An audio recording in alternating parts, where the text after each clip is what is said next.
To understand the basic needs of your citizens, you need only look in the mirror. Like you and me, there are a few important things they need to live healthy, happy lives.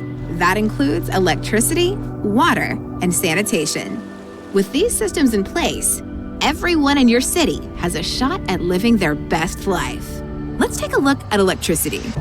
When laying roads, you also install low-voltage underground cables that supply electricity to homes, offices, and shops.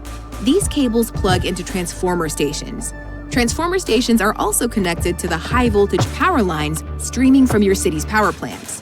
They act as a junction where low-voltage cables and high-voltage lines link up. Together, they form the grid that pumps electricity right across your city. There's one drawback. Power lines and electric cables can only carry so much electricity. When demand increases, they can max out, creating a bottleneck. Keep the grid humming by evenly spreading electricity connections around your city.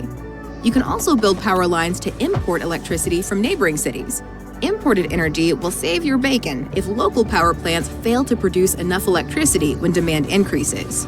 It will, too. Expect spikes when the thermostat drops and everyone dials up their heaters.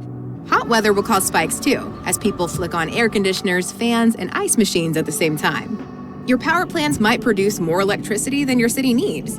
When that happens, you can export it to your neighbors. While this can offset production costs, think it through. By storing excess electricity in emergency battery stations, you have nothing to worry about when demand rises. Emergency battery stations help your city get the most out of solar power plants. Battery stations power the city at night when the plant isn't producing electricity and recharge when they operate during the day. Of course, solar is just one renewable energy source. You can build wind, water, and geothermal power plants too. Fossil fuels are another way to power your city. Or you can go nuclear.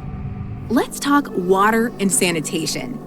Surface water sources are the same as in city skylines. Expect flowing rivers, glittering lakes, and vast, swirling oceans. Groundwater is different. These underground reservoirs replenish over time, so they can run dry if they're drained at a faster rate than they're refilled. They're also susceptible to ground pollution.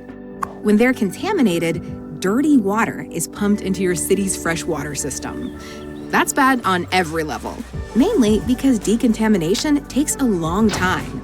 Build a groundwater pumping station to tap this resource, and a water pumping station to bring surface water into your city's water system. You can also add water to the system with wastewater treatment plants. These plants can process sewage to produce clean water for homes and businesses. There's another way to manage sewage: sewage outlets. They release waste into open water, which can help prevent sewage from backing up. And that's a must when it comes to public health. Bungling waste management can make people seriously ill. That's why you want to keep sewage outlets well away from pumping stations. How can you balance the very human needs of citizens with your ambition as a city builder? It's simple. Imagine living your life down there, day in and day out.